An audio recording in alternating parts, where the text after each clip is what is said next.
Hi, friends. Welcome back. So, headline: How an Instagram perfect life in the Hamptons ended in tragedy. And I want to go over this story today. It was in the New York Times. This is about a couple. They're out in the Hamptons. That would be Long Island, New York. The gentleman, Brandon Miller, actually went to my school, Brown. I don't know him personally, but I think I know people that do know him. And this is their home, which is obviously very nice. You can see right here. So, multi-million-dollar home. They would have these crazy parties out there. And I want to talk with you guys today about sort of the dangers of keeping up, with the Joneses, living an Instagram, lifestyle that is, looks great in photos, but maybe not so great overall for your health and your life. And before we start that, I want to go over some, numbers of like what's a typical American and, how much do things cost, and then I'll go over for the more crazy luxury lifestyle. First, this is another headline. Mortgage rates fall to 15-month low. Here's how much money you need to make to buy a $440,000 home. And it's great because they actually do the numbers here, makes it really simple, right? So essentially, 440,000, that is your kind of medium price home, and you're getting in at a 30-year, 6.47% mortgage, right? So 20% down, you got $350 a month in property taxes and insurance, and that'll be about $2,200 a month, okay? And then in order to qualify for said thing, or something that would fit in your budget, you would need to have an annual salary of about $92,000. So because essentially what you want to do is you want to keep your housing costs below 30% of your monthly budget. And then this is actually because interest rates have gone down. These numbers are a little bit lower than they were before last year, which you need about 104,000. So I'm throwing these numbers out here for you guys because I just want you to say, hey, these are actual practical numbers to think about. Because I understand completely when you're on Instagram, you're like, oh, how can I figure out how to get, this crazy kind of house? But it's not everything what it's cracked up to be. The other thing too I want to mention with you guys is this is just the environment that we're in. I just saw this out today. Employees over at Stellantis just got fired, right? You can see this, 2,450 people at the Michigan truck plant. Also saw this, 15% of the workforce has been fired at Paramount. You could say laid off if you want, depends how you want to look at it. But essentially, unfortunately, people have lost their jobs. And I saw this headline as well. Has the U.S. economy reached a tipping point? And it described a story. This is like a truck driver and, his wife, and he lost his job, and they actually are still going to go on a trip to Disneyland, even though he lost his job. And I'll read the description for it because it actually relates to the previous couples I showed you. But listen here. It says 6 months ago, Alex and Aaron Taylor booked a 6-day trip from Minnesota to Walt Disney World for their family of 5, right? So they have 3 kids, over the Thanksgiving holiday in late June. Aaron lost his truck driving job, and he is still struggling to find a new one. So looks like they did this months in advance, right? Schedule the trip. They decided this trip to cut the Disney visit to a single day. They will be spending more time at the hotel pool instead, but haven't yet told their children about change in plans. And here's a quote here. The labor market was flooded during COVID, and now things are just not lining up. He's 41, and everything it seems like is at a standstill right now. And these people here are roughly about the same age as these people, and just in different situations. However, though, the thing that's similar between them is they essentially keeping up with appearances, right?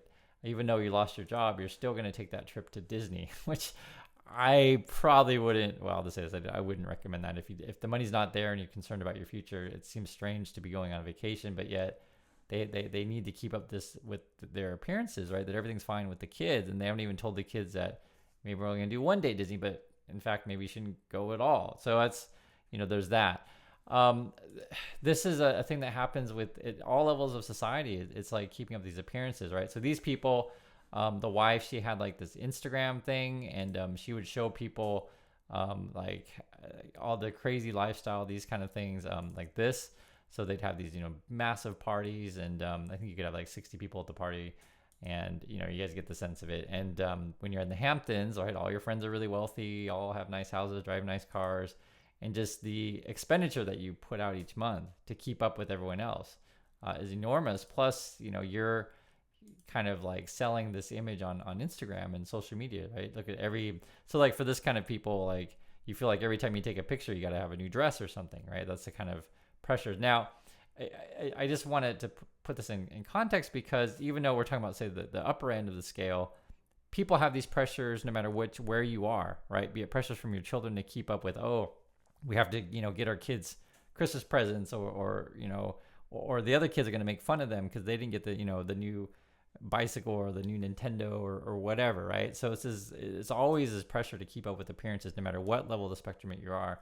So this person, they had it's called the Mama and Tata website, and for females. So because trust me guys, I didn't really know.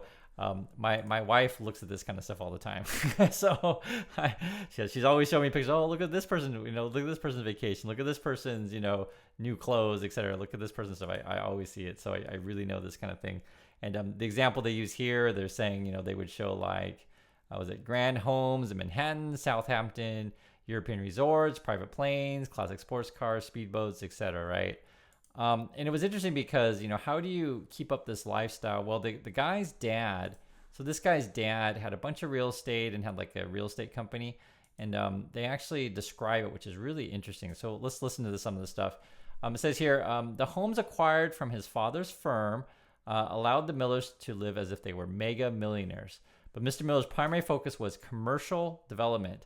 In a typical project, and this is the business model, he raised money from investors to secure a long-term lease on a parcel of land before commissioning to architects to plan a building.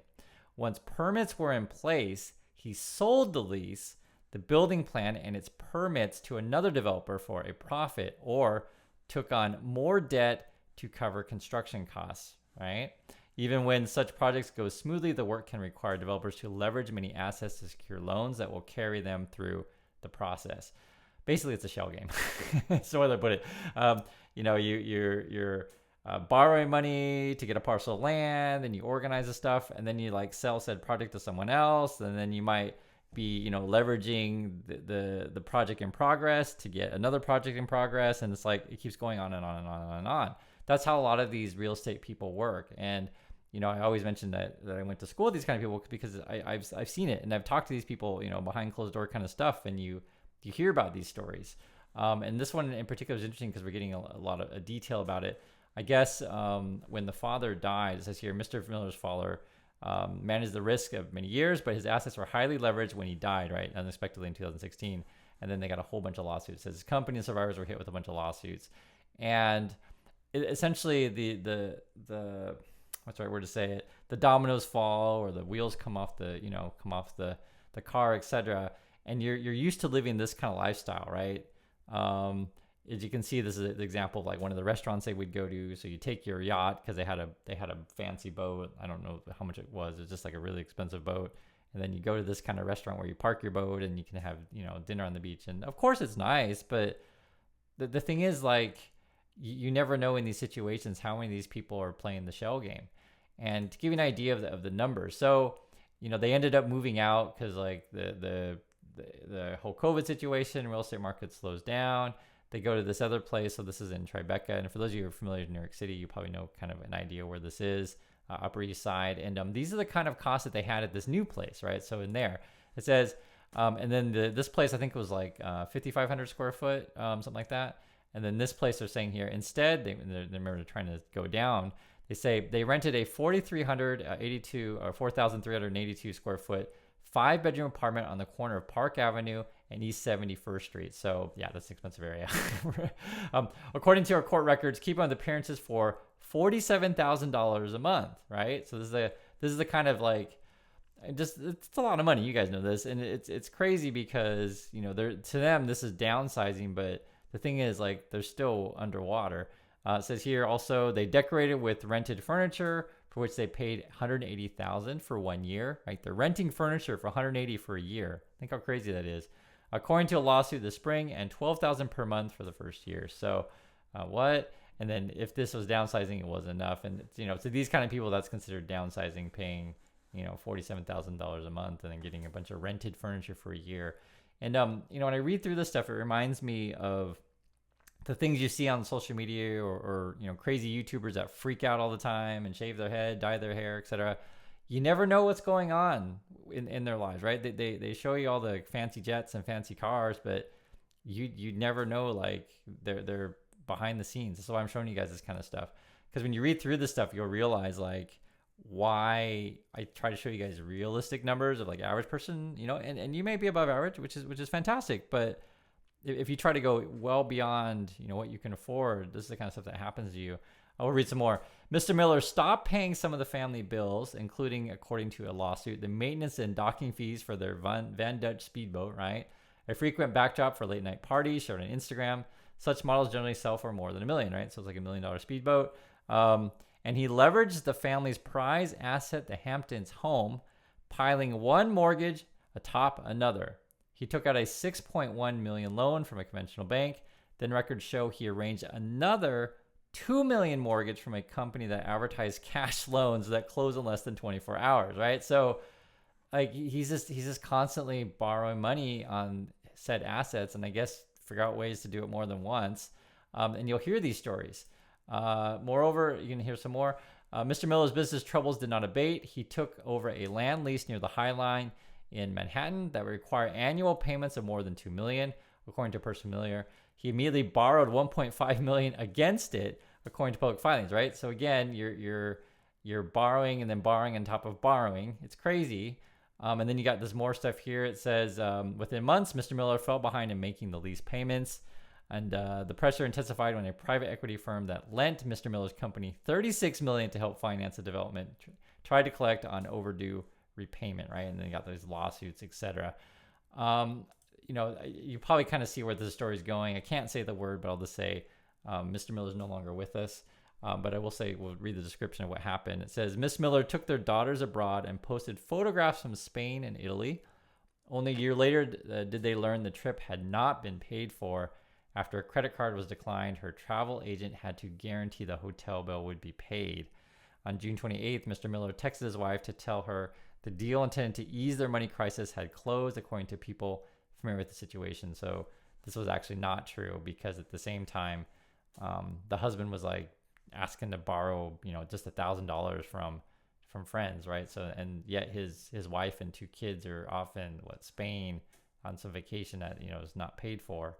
And then he left an email for his wife. He's no longer with us. What happened, of course. He was found in his car. It says here, in an email left for his wife, Mr. Miller admitted that he had lied. The business deal he hoped would save them had fallen apart. He expressed his love for his wife and children. He wrote that he believed he was doing what was best for them. The note mentioned 2 life insurance policies totaling about $15 million. He wrote that he had struggled against dark feelings for years. And this is why I bring this stuff up. I know it's not a fun story, right? Everyone wants to hear about their fancy cars and fancy houses, these kind of things. But I mean, this is what happens to people, and this is why I warn you guys about this stuff. And it's even though this couple, is in a similar situation to where they you're worried about work, right? Because this other guy at the other end of the spectrum can't get his real estate deals to work out, right? For whatever reason, maybe just everything's overpriced, or maybe the liquidity's not there, who knows. But yet you're still trying to keep with appearances the same way at a smaller scale. They're like, this gentleman loses his job, and yet they're still going to Disneyland. And it's the pressures, the social pressures that people face regarding money are real. And sometimes you don't even tell your spouse what's happening, with your job. Some people live this, if I were to say it, facade or lie where maybe you got laid off, or maybe you're only working 3 days a week, but your spouse doesn't know it, and so you still leave the house 5 days a week, but then 2 of those days you just go to the library or whatever and start looking for another job. People keep secrets from each other is what I'm saying. And moreover, talking about this stuff, how it affects regular people, because I wanted to show you different stories, versions of this. There's this thing here. It says homeowners are flocking to HELOCs. Watch out for these pitfalls. And so these are your home equity lines of credit. I don't know if they have these in other countries. I know this is a US thing. So basically, if you have equity in your house, you can borrow money on that. I think interest rates are they might be introductory low at first, but then it's variable. So depending on what the Fed is doing, et cetera, some people are closely watching that. And interest rates have been going up lately, and I know some people are underwater in these things. And the thing is with this kind of stuff, when someone's offering you, easy credit, take the HELOC and stuff like that, just always be careful. Remember, you're borrowing on top of borrowing in many cases for some people. And sometimes people, use it to fix up their house. And if that increases the value of your home, it's worth considering, right? So it's not always bad, but for some other people, they might be, oh, I'm going to do that. I'm going to go buy a car. I'm going to go on vacation, or, any number of things. Or you lose your job and then suddenly your house is on the line, right? And so I know that this is kind of a serious talk, but I wanted to share the story because this is, unfortunately a sad story, but I want you to see how it can happen to people no matter where you are in the spectrum of, incomes in the US or other countries as well, because again, it's all about keeping up with appearances, and people sort of put these stresses on themselves when you don't have to. I mean, they could have downsized and, went to like just a regular people's home, but no, they had to spend $47,000 a month on their expenses. Like, it's ludicrous. And that's just that one part. Like, then they got all their rentals and business things that they're doing. But, you felt like, well, I can't, I have to keep up with appearances, or I can't get business, or my friends won't like me, or stuff like that. And this is the kind of way that you trap yourself. So anyway, I'd like to hear you guys' thoughts on these things, and hope it all makes sense. Please be careful out there. And I'll catch you in the next video.